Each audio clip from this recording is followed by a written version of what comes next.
plain red tent rests stoically in the corner. Ruby's dead body is wrapped in her sleeping bag. A thick journal. The cover is worn like someone used to carry it around in their back pocket. It's made of full-grain leather. The lower left corner of the back cover sports an embossed brand name, Schneller.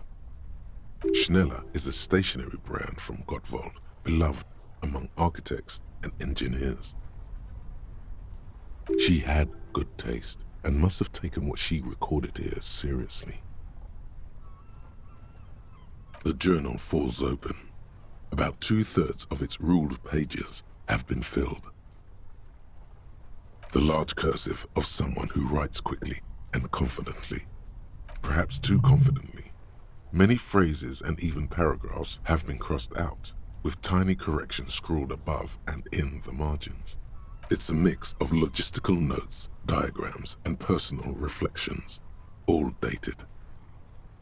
We could learn a lot from this. Hard to tell exactly. It's mostly noted down in code. Looks like contact information, quantities, directions. There could be useful information about local operations in those notes. We have a junior sergeant at my station who's good with codes. I can give this to her after we finish this. Esoteric radio technology. The most recent ones probably pertain to the latitude compressor, sketches, calculations of distance and density. You make out a familiar spiral shape. Short, wry observations of people and places. Probably a way to pass the time on the road. Also, what appears to be attempts to sort through some difficult decisions. There are a few passages with many questions in them. Staff issues, always tough on the leadership. You smell traces of betrayal. The first entry is from August 2nd of last year. It reads simply, I know my position is precarious. All I can do is make myself as useful as I can while looking for a way out. Remember, no one is indispensable. Nothing on March 4th. March 5th, though, well, that's bound to come back and bite me in the ass. I'm bad at this. Loyal to a fault. But that's another matter entirely. You have no idea what she means. These are personal notes. Don't expect to understand all of it. The most recent entry is from today. It reads, even when I leave here, if I leave here alive, what's my next move? Staging a lynching is a crime, even if I'm not accused of murder on top of that. Forever on the run. Not really my idea of the open road. Man, I was really looking forward to winning. I don't think she killed the mercenary. It looks like she might have been framed. Too bad we didn't really get to hear her side of the story. She was in plenty of trouble, even without the murder charge. Still, it's a nasty business. Clausia was the one who pointed the finger at Ruby. Perhaps she was trying to steer us away from herself, or maybe she had an accomplice. Either way, we should go back to the Whirling, see if we can find out more about her time there. One thing is for certain. We have business back in the Whirling and Rags. Questions to ask. We should get to it.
These are some wonderfully regular pants.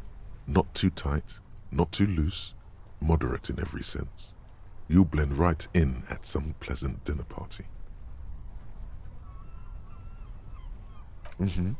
I know you do. These Interstellari pants are like wearing a perfect compromise in your nether regions. No one will call the moral intern on you like this, that's for sure. You're a little more moralist now, buddy. A little more normal, even if you didn't want to be. Makes sense. This is what wearing boring office trousers does to you.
Danger.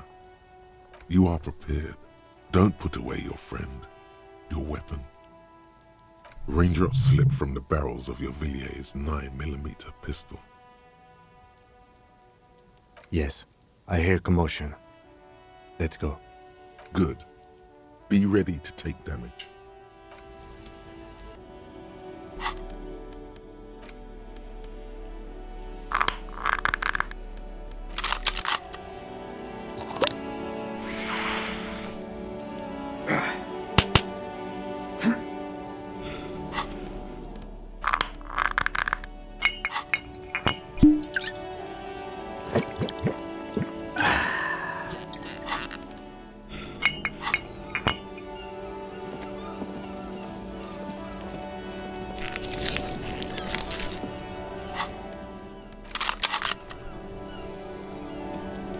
I'm all out of shits to give, loincloth. Welcome to the fucking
wasting your time thinking about it.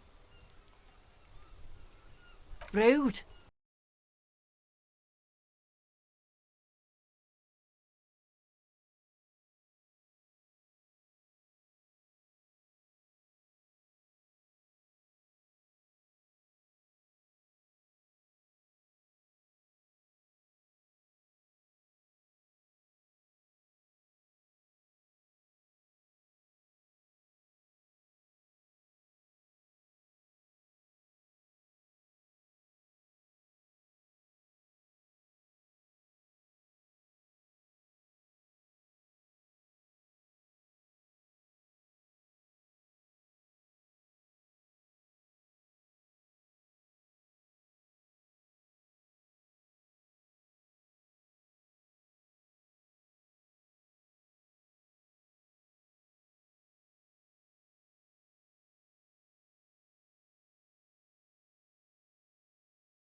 A plume of smoke and fire erupts from the gun, and your hand goes numb from the explosion.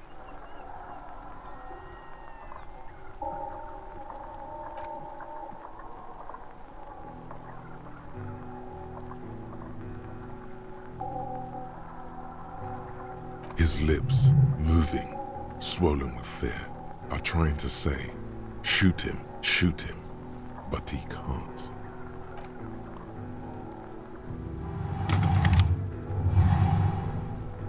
To your right, the killer raises his rifle and takes aim at you. His moves are steady, but the long barrel of the rifle sways slowly.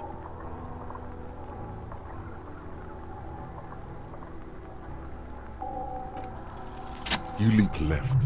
A small angry lead passes mere millimeters from your side, tearing fabric off your coat. Feels like the lightest of tucks.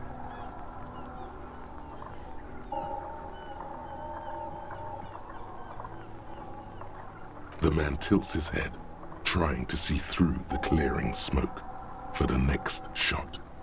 Watch out. To your left. DePaul is about to take a shot too, at Kim. God, please. 2 shots ring at once.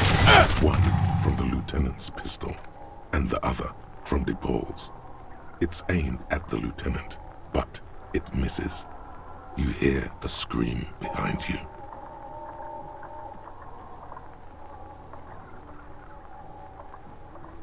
Blood gushes from the helmet's eye sockets as Rude staggers back, disoriented.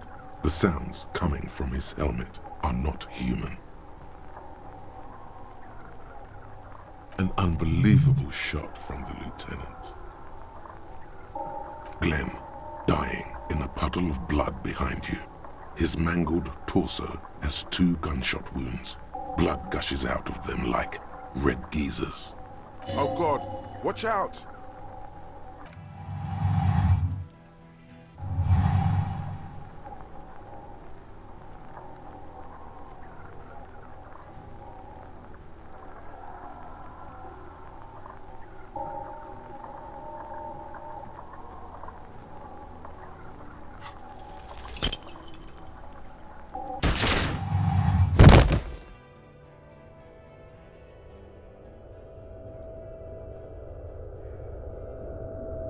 You can't. There is no time. Something inside your pelvis explodes. Your entire lower body is on fire and your legs can't support you. You fall down like a rag doll. The pain is too immense to scream. It pushes the air out of your lungs. Everything goes dark. A distant blur as you recede into it. The Hardy Boys are screaming, fighting, dying. Someone jumps over you. Nearby gunfire shatters glass. Stop! The cop! Protect the cop! He's down! Feels slick and warm with blood. The pain is too strong to know what has happened there. Even clutching to your consciousness takes everything you got. Most of what's down there. You can also feel the bone where the bullet went in. Something very sharp, like broken teeth under your fingers. Nothing. A persisting darkness. Dancing lights of pain. Distant shadows cast by them, like a hellish play. You're bleeding out.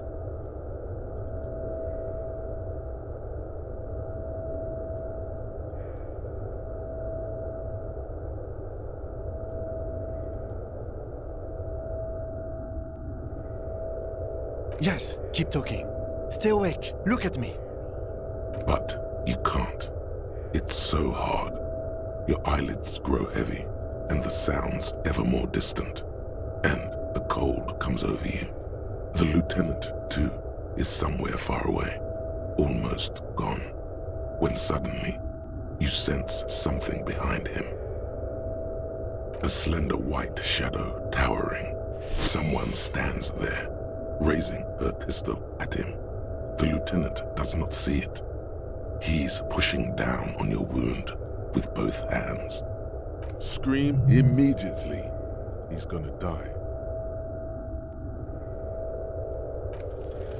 No, you say, and hand out your firearm to him. Your hand trembles and your eyes are full of fear. That's all it takes. There is no room for hesitation.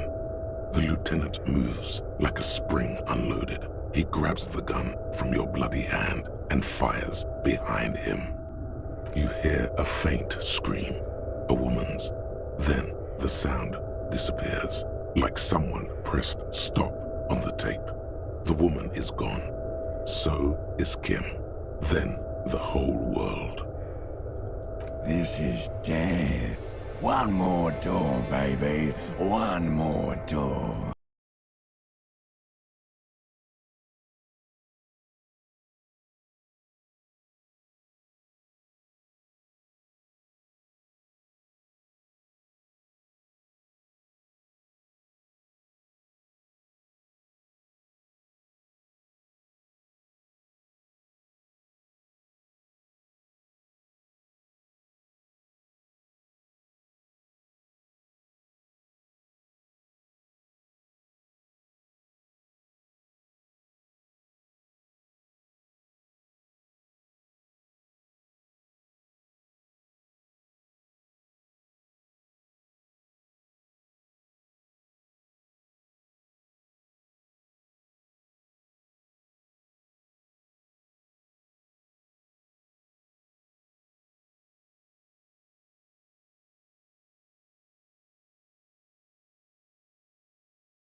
Soon we will get up again and go through it again.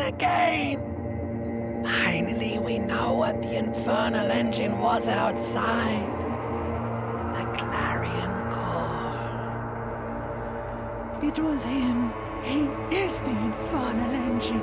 He never stops. He only gets worse.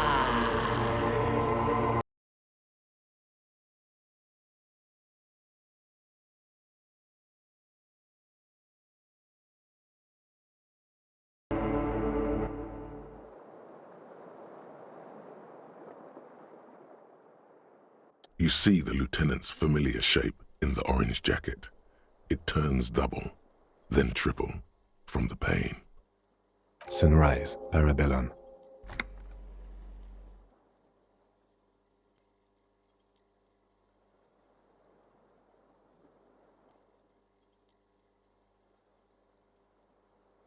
Mr. Gart cleaned it. It took him an entire day. 2 days, in and out. You've been up enough to take Dramamine and curse, and drink water. Sunrise, Parabellum. Sunrise, prepare for war. It's an old revolutionary saying. Isn't that written on your... It served you well. The gates of the harbor are boarded up. The streets are a little more empty. Apocalyptic violence is yet to erupt, I am relieved to say. I think we may have held it off, for now. Barely. Yes, we have also completely failed, but that's okay. What happened? You shot the Major in the face. A firefight ensued. Yes. You're a real killer, Harry. A blood-stained killer. That you did. As retaliation, the rifleman tried shooting you. He missed, or you dodged. Then I shot and wounded him, while Glenn took a bullet in the spine. It was meant for me. Glenn did not survive. This is not the first person to die in his place. He goes on. Titus, Fat Angus, and Theo charged. Angus and Theo did not make it. They both died before they made it to intensive care. Titus survives. So do Alain and the musician. I forget his name. Yes, he's still alive too. You were bleeding out. You said something, I don't know what. And you warned me. I was able to disarm Officer DePaul before she got the jump on me. I killed her. And that's what happened.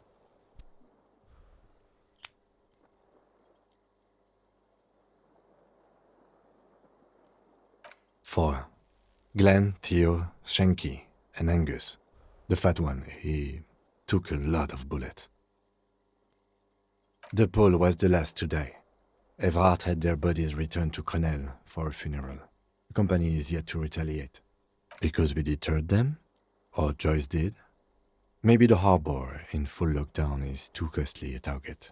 Or maybe they are simply taking their time and will attack soon. I don't know. All.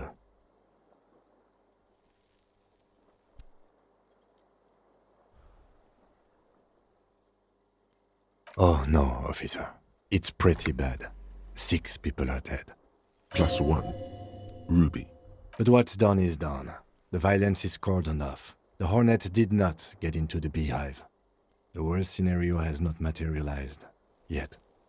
And we are still alive. Both of us.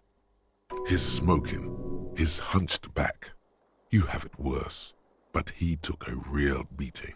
That cigarette has medicinal purposes. Reasonably bad. You were shot in the left quadriceps. That's your thigh. The outer side, thankfully, no major arteries were nicked. The bullet was removed and a bacterial infection treated with mercurochrome. We will see. You won't be able to dance much, that's for sure. You should be able to live with limping around, though. Not very. I have a concussion from that woman beating me with the butt of her gun. I tried to not move too much. Things would be worse if you didn't warn me. Thank you. I did not see her coming. Stupid of me.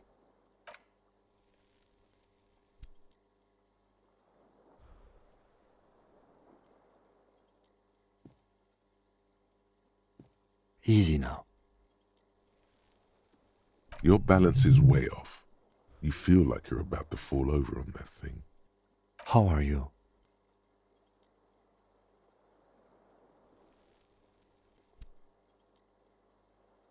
He nods. I honestly don't know.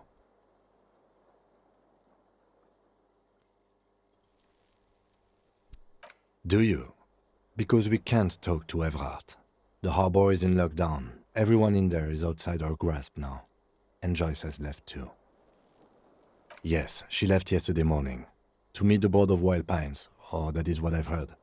There's a pin somewhere in the machine that keeps Connell from sending in a death squad. Maybe it's her. Maybe she kept her end.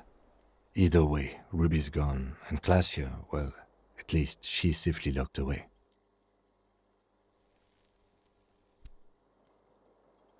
I don't know.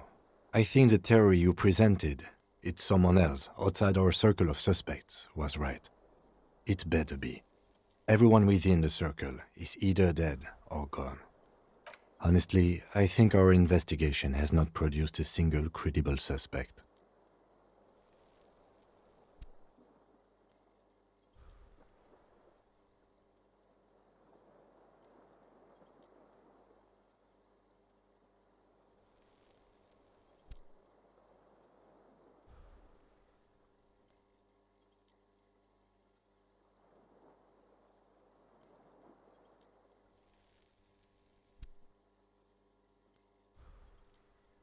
I don't know. That's been there for years. Yes, God cursed the footprints, not solving the case for us. Au diable! We should go upstairs, rethink the ballistics in situ. I agree with this. What else?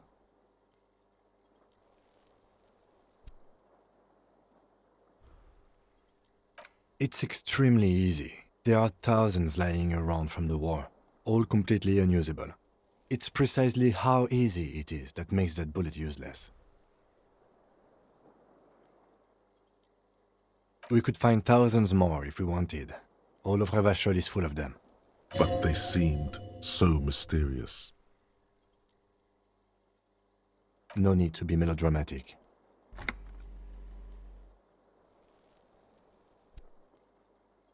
He arches his brow. The ceiling fan patiently spins overhead.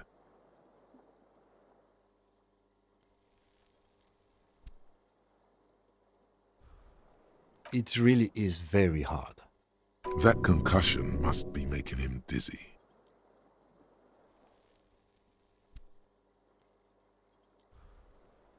No. Are you ready to limp?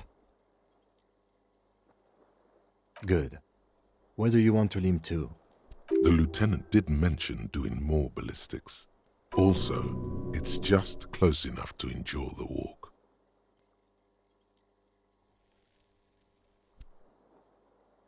Let's do that. We can start upstairs in Classia's bedroom with your ballistics idea. Another look at the window, perhaps? The one he was shot through. I don't know. I can't think of anything better.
He only deals with it by drinking copious amounts of 8% beer. An honest tactic, and effective. And Glenn was my friend. Best I've ever had. I'd love that crazy homo like my own brother. We're all fucked without him. But what do? This job is shit.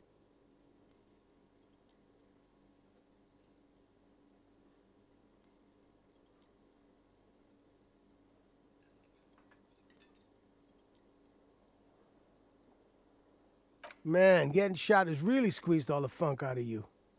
Mark my words. One day we'll look back at this day and remember their courage, not their deaths. Right. But today ain't that day yet, is it? I guess I'll take a closer look at our union members. There's bound to be some ambitious fellows there who'd love nothing more than advancing social democracy by busting some heads. Might even ask Tibbs if he's tired of replacing windows, and maybe wants to have some fun with his brother. Anyway, don't you worry. As long as Titus Hardy's standing, there will be Hardy boys. Take care, coppers. You two look after yourselves now. Death passed on you today, but men don't get that lucky twice. Copo loco. And normal cop, I guess. Good luck in Shamrock. Scars made the best tattoos, they say. Thanks for getting involved, guys. Not a lot of cops would step into that line of fire, but you did. And if you ever feel like the uniform is holding you back, I've got a few vacancies. You'd make one hardy boy, copper.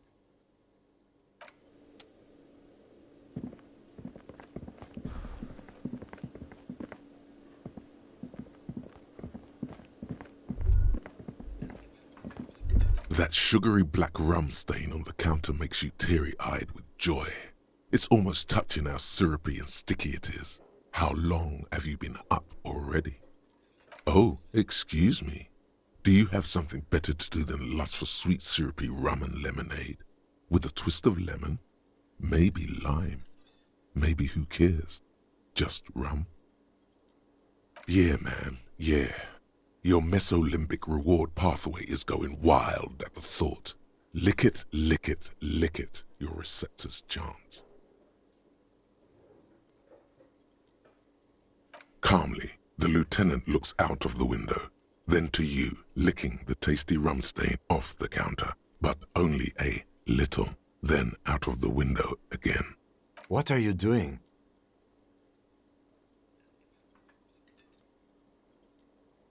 We should move. A real drink would go well with those cigarettes you're looking for. That's a great combination.